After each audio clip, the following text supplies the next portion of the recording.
লিটন ভাই নিরবিচ্ছিন্ন গ্যাস চাই, বাঁচার মতো বাঁচতে চাই। আসসালামু আলাইকুম। আমার সম্মানিত আয়োজক ভাইয়েরা, অনেক দীর্ঘদিনের কষ্টের প্রতিফলন আজকে আমরা রাস্তায় এসে জানাতে পারছি। সেই জন্য আমি ওনাদেরকে আমার অন্তরের অন্তঃস্থল থেকে অনেক ধন্যবাদ জানাই। এই দুঃখের কথাটাও বলার সুযোগ আমরা পাই নাই। কবে আমরা গ্যাস পাইছি আমরা জানি না। রাত্রে 2টার সময় কই থেকে আমাদের এই গ্যাস আসে আমরা জানি না। আমরা এটাই জানতে চাই, রাত্রে 2টার থেকে গ্যাস আসে, মাঝে মাঝে কই থেকে গ্যাস আসে, গ্যাসের আওয়াজ কি? আর দিনের বেলা গ্যাস থাকে না, 6টা বাজলে আর কেউ গ্যাস দেখে না। আমরা এটার জবাব চাই। গ্যাস নাই, দুঃখ নাই, রাত্রে 2টায় গ্যাস কেন পাই? সকাল 6টা থেকে গ্যাস নাই, কবে গ্যাস পাইছি দিনে আমরা জানি না। আমাদের অনেক কষ্টের কথা আজকে আমরা এই রোডে অন্তত জনসাধারণকে দেশের সরকারের কাছে জানাতে চাই, কেন আমরা গ্যাস পাই না। এই গ্যাসের কষ্টে ভোগ করতেছি, টাকা দিতেছি, প্রতি মাসে মাসে আমরা বিল পরিশোধ করে যাচ্ছি, কেন ভাই? এই কথাটা কি শোনার কোন লোক নাই?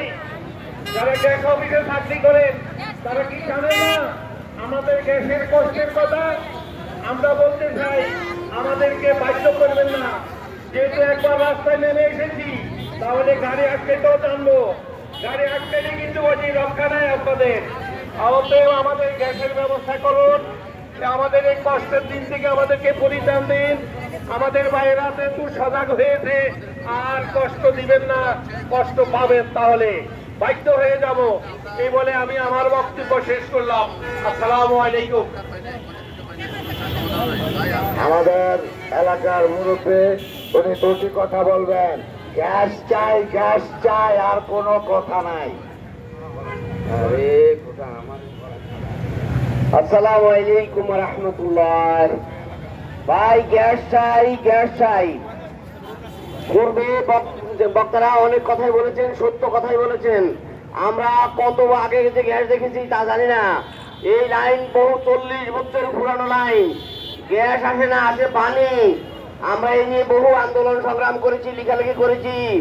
আমরা তিতাস সিটি কর্পোরেশন, আমরা সর্ব জায়গায় ধরেছি, কেউ আমাদেরকে সহযোগিতার হাত বাড়ায় নাই।